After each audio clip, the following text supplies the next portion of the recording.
بسم اللہ الرحمن الرحیم۔ دیکھیے، قرآن میں ایک آیت ہے جو بہت ہی زیادہ معنی خیز ہے۔ اس آیت میں اللہ تعالیٰ ایک لا آف نیچر کو یعنی قانون فطرت کو بتا رہا ہے، یعنی وہ قانون جو اس دنیا میں کار فرما ہے۔ اللہ تعالیٰ یہ فرماتے ہیں کہ ان اللہ لا یغیر ما بقوم حتی یغیروا ما بانفسہم، یعنی God does not change the condition of a people's lot unless they change what is in their hearts، یعنی اللہ کسی قوم کی حالت کو نہیں بدلتا جب تک کہ وہ اس کو نہ بدل ڈالے جو ان کے جی میں ہے۔ یہ آیت ہمیں بتا رہی ہے کہ اس دنیا میں تبدیلی، چینج، ڈیولپمنٹ کا اصول کیا ہے، بنیاد کیا ہے۔ وہ اصول اور بنیاد یہ ہے کہ آدمی اپنے آپ کو فوکس کرے، اپنا انٹروسپیکشن کرے۔ یہ اصول انڈیویجول لیول کے لیے بھی ہے اور یہی اصول کمیونٹی اور نیشن لیول کے لیے بھی ہے کہ اگر ایک آدمی زندگی کے سفر میں کامیابی کا سفر طے کرنا چاہتا ہے تو اسے یہ چاہیے کہ وہ اپنے اندر چینج لائے۔ اسی لیے یہ بات مشہور ہے کہ خود کو چینج کر لو، دنیا خود بخود بدل جائے گی۔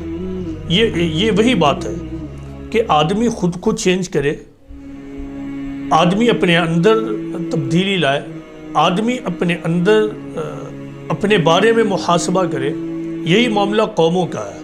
قوموں کو چاہیے کہ وہ اپنا محاسبہ کریں، وہ اپنی ماضی کا مطالعہ کریں۔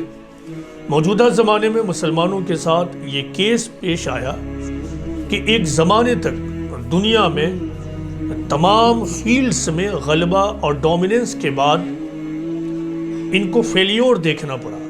موجودہ زمانے میں مسلمان تقریباً دنیا کی تمام فیلڈز میں ایک ناکام قوم کی حیثیت رکھتے ہیں۔ اب یہاں پہنچ کر مسلمانوں کے اندر انٹروسپیکشن اور سیلف اسیسمنٹ کا جذبہ پیدا ہونا چاہیے، لیکن ایسا نہیں ہو سکا۔ مسلمان عام طور سے اس فکر میں پڑ گئے کہ مسلمانوں کی ناکامی، مسلمانوں کی مظلومی، مسلمانوں کی تباہی کے ذمہ دار دراصل دوسرے لوگ ہیں، دوسری اقوام اور کمیونٹیز ہیں۔ یہ دراصل دوسرے لوگ ہیں جو مسلمانوں کے خلاف سازش اور کانسپریسی کر رہے ہیں۔ قرآن اس فکر کو یکسر رد کرتا ہے، پوری طرح رد کرتا ہے۔ قرآن کا کہنا یہ ہے کہ کسی بھی انڈیویجول کی حالت ہو یا کمیونٹی لیول کی حالت اور کنڈیشن ہو، اللہ اس کو بدلتا ہی نہیں ہے۔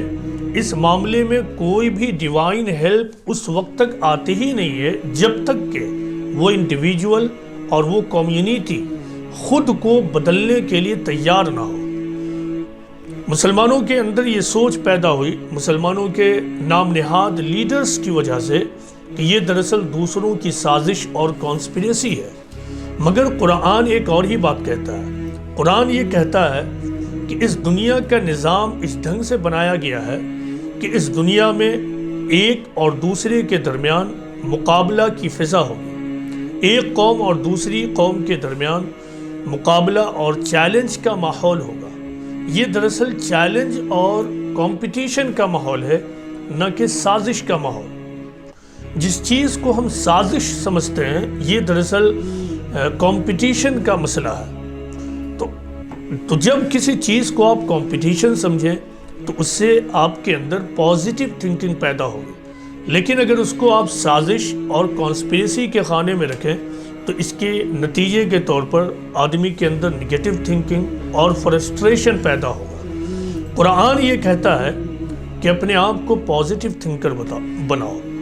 قرآن و حدیث ہمیں یہ بتاتے ہیں کہ اس دنیا میں سازش بھی ہوگی، کانسپریسی بھی ہوگی، ایک قوم دوسری قوم کو پیچھے کرنے کی کوشش بھی کرے گی، لیکن اصل مسئلہ یہ نہیں ہے۔ اصل مسئلہ کیا ہے؟ اصل مسئلہ قرآن کے مطابق یہ ہے کہ وَإِن تَصْبِرُوا وَتَتَّقُوا لَا يَضُرُّكُمْ كَيْدُهُمْ شَيْئًا۔ قرآن یہ کہتا ہے، یعنی اللہ تعالیٰ کہتے ہیں کہ اگر تم صبر اور تقوی کی روش اختیار کرو تو دوسروں کی سازش، دوسروں کی پلاٹنگ اور کانسپریسی تمہارا کوئی بھی نقصان نہیں پہنچا سکے گی۔ آیت کے مطابق بات کیا نکلی؟ آیت کے مطابق یہ بات نکلی اور یہ اصول ملا کہ اصل مسئلہ کانسپریسی اور سازش نہیں ہے، اصل مسئلہ صبر اور تقوی کی عدم موجودگی اور ایبسنس ہے۔ دیکھیں قرآن و حدیث کے مطابق صبر کیا ہے؟ صبر کسی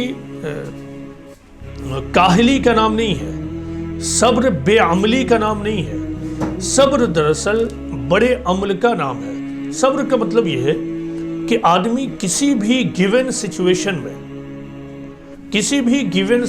میں عجلت سے کام نہ لے، بلکہ وہ انتہائی سنجیدگی کے ساتھ حالات کا جائزہ لے، وہ اس پر غور و فکر کرے، وہ اس کے موافق اور ناموافق پہلو کو اپنے سامنے لائے، وہ فیوریبل کنڈیشن اور انفیوریبل کنڈیشن پر غور و فکر کرے، وہ معاملے کے پروز اینڈ کونز پر غور کرے، اس کے بعد وہ اپنے عمل کا نقشہ تیار کرے۔ یعنی کسی بھی سچویشن کو لے کر عجلت میں آ کر کوئی ری ایکشن نہ کرنا، کوئی رد عمل نہ کرنا، بلکہ صورتحال کو سمجھ کر انتہائی صبر کے ساتھ غور و فکر کرتے ہوئے اپنی زندگی کا نقشہ اور اپنے عمل کا منصوبہ تیار کرنا، یہ ہے صبر۔ تقوی کیا ہے؟ قرآن سے یہ معلوم ہوتا ہے کہ سچویشن خواہ کتنا ہی ورس ہو جائے، خواہ کتنا ہی دشمنی کی صورتحال پیدا ہو جائے، تب بھی بلیورز کو چاہیے کہ وہ انصاف اور جسٹس کا دامن نہ چھوڑے۔ بلیورز کو ہر حال میں انصاف کے دامن کو پکڑے رہنا ہے۔ اب موجودہ زمانے میں مسلمانوں کی حالت کو دیکھیں، مسلمان جب بھی کوئی معاملہ ہوتا ہے تو وہ یک طرفہ طور پر خود کو انوسنٹ اور دوسری کمیونٹی کو گناہگار ثابت کرتے ہیں۔ یہ اصل مسئلہ ہے، یہ تقوی کے برخلاف ہے۔ قرآن میں بالکل صاف طور سے یہ کہا گیا ہے کہ یا ایھا الذین آمنوا کونوا قوامین للہ شہداء بالقسط ولا یجرمنکم شنآن قوم علی الا تعدلوا اعدلوا هو اقرب للتقوی۔ اللہ تعالیٰ یہ کہتے ہیں کہ اے ایمان والو، اللہ کے لیے قائم رہنے والے اور انصاف کے ساتھ شہادت دینے والے بنو، اور کسی قوم کی، کسی گروہ اور گروپ کی دشمنی تم کو اس بات کے لیے آمادہ نہ کرے کہ تم انصاف نہ کرو، تم انصاف کرو۔